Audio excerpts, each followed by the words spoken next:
Good afternoon, and welcome to the 800 Credit Score Man Show. It is Kevin King, the 800 Credit Score Man himself. He is I, and I am him.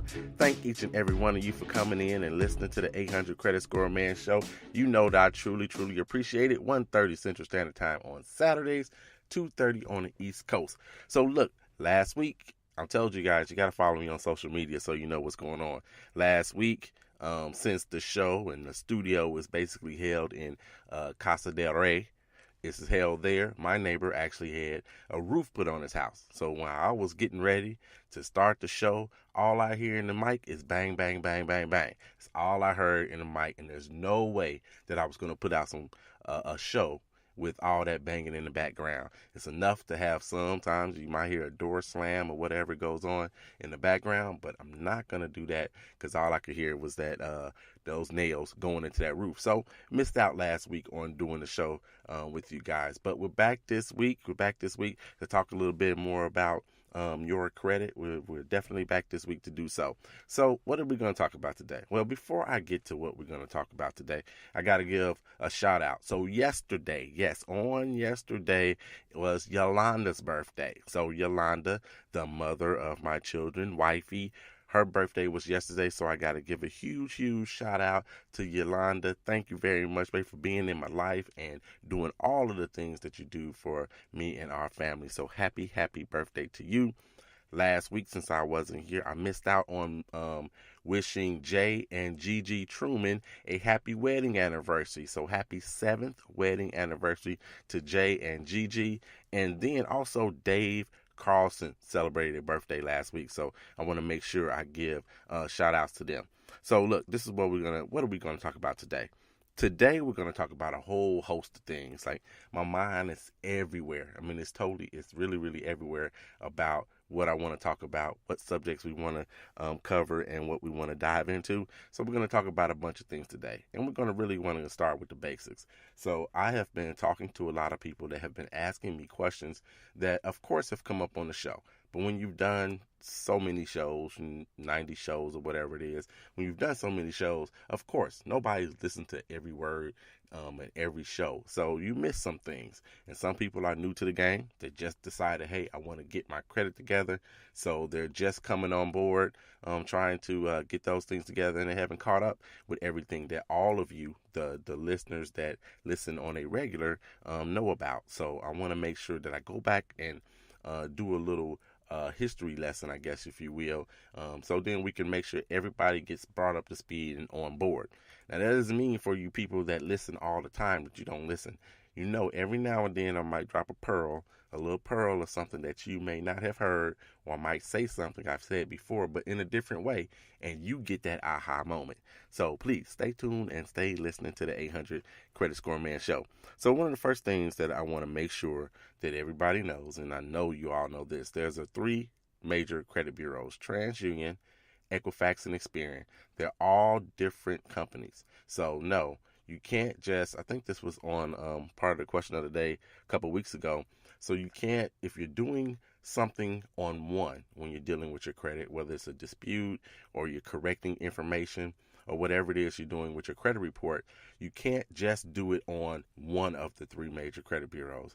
You've got to contact each one of them individually. So you got to send that same letter to TransUnion that you send to Equifax, that you send to Experian, or call each individual place, but you got to be able to do it with all three of them, just so you know, so they know to update their information, because TransUnion is not sharing information with the other two and vice versa. So you need to do that. Now I'm going to do this, and most likely you don't have a pen and paper, but I'm going to give you the number for each of the three credit bureaus. So I'm going to give you a couple seconds to get a pen. If you don't get it, then you'll be able to pause the show later on. This is a live show, so you'll be able to pause the show later on, go back and listen to it, so you can get the number for all three if you need to give them a call. You can simply call them, especially if it's something that you deem simple that may be corrected on your credit report. You can always call them. And even if you're filing a dispute, you can call them and speak to them. There's nothing wrong with doing that. I tell people, if you're filing a dispute, worth collections or payment history or whatever it is, not to contact especially on the collection, not to contact the original creditor or the person that is holding the credit on you. You don't want to do that, but it's perfectly fine to call the credit bureaus. So TransUnion's number is 800-916-8800. That's 800-916-8800. That's TransUnion. Experian, their number is 888-397-3742. 888-397-3742. That's Experian's number. And Equifax, last one, Equifax number is 800-685-1111. 800-685-1111. So those are three major credit bureaus. Make sure you contact all of them if you find some errors on your credit report. I think it said that 75 or 76% of people have found an error on their credit report. So make sure you check your credit report often.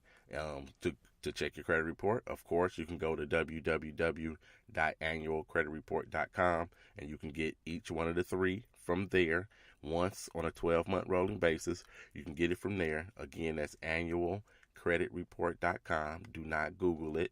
Go ahead and type that in all the way, because if you Google it, you're going to find yourself somewhere that they're going to ask you to pay $14.95 or $35.95 for your credit report. And that's not the right website to be at, and you don't need to pay for it. So make sure you go there so you can check your credit report, take a look at all three of them, compare and contrast.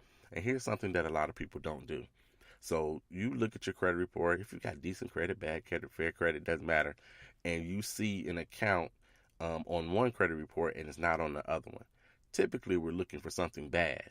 So if it's something bad or negative on one credit report but it's not on the other, we definitely don't bother to call the other credit bureau and say, hey, you're missing one of these horrible accounts that I have that's going to help drag down my credit score on your particular system. So we don't call those people. And I'm not suggesting that you do. Matter of fact, I'm telling you not to.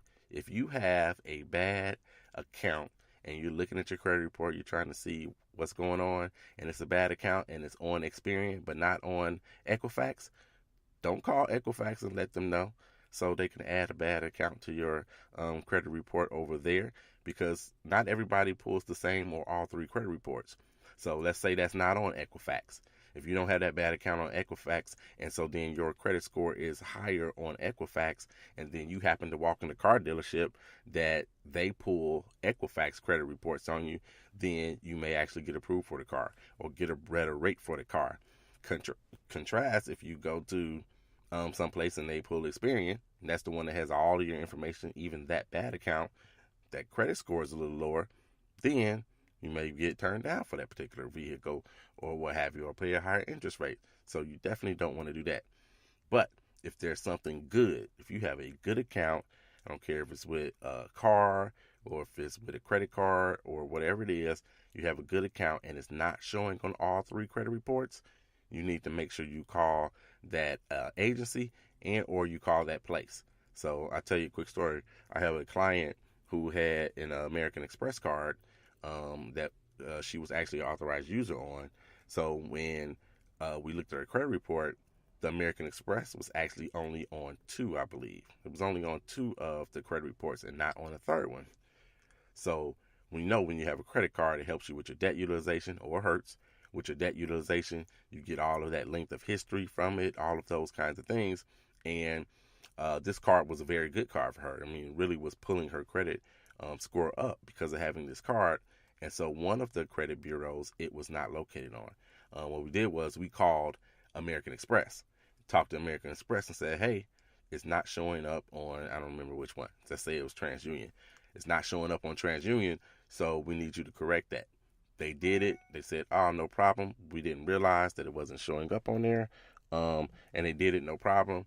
Look, 30 days later, that credit score was on par and even with the other credit scores. So make sure you got a good account, that you call the creditor and say, hey, it's not being reported to all three. And just so you know, the creditors actually have no obligation to report to all three. typically, especially if it's a bigger company, a Capital One, a Chase, name a big company, Bank of America, American Express, they do report to all three, but not by law. There's no law that says they have to report to all three. The individual companies do. They can actually choose. I'm only going to deal with Experian, and that's the only place my this particular account is going to show up on anybody's credit. They have the authority to do so, but typically they don't do it. But if you are at a smaller company, you bought your car from some little podunk place somewhere, they might not report to all three credit bureaus, but you can always give them a call and ask them and see if they would. Now, why wouldn't they? I'm sure you're wondering, why in the world wouldn't they just report to all three? Well, I'm sure it costs them a couple dollars to do so. So anytime you have an interaction with them and with the credit bureau and you're asking about your account and the credit bureau has to contact that particular company and get some information from them and they have to respond and all that back and forth, it costs that company to do so. So when you're costing them money and they want to limit the money that they have to put out for you or for accounts, then they may only report to one or two credit bureaus. But it's not that common. Not that common at all. But I definitely have seen it happen. All right. So look, excuse me. All right. So that particular part. That's what you got to do when it comes to it. You know how to contact them now. Make sure that you do those things as well. Now here's something else that came up for me over the week. Actually over the last couple of weeks, a couple of times. So a couple of people have had questions about collections and paying your collections off. Does it hurt? Does it not hurt?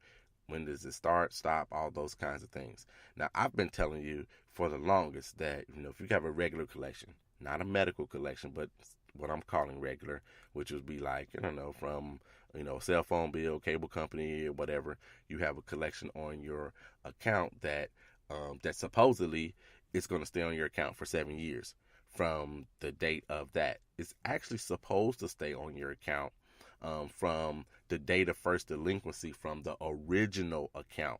So if they didn't send you to collections to 3 years later, it's not your fault.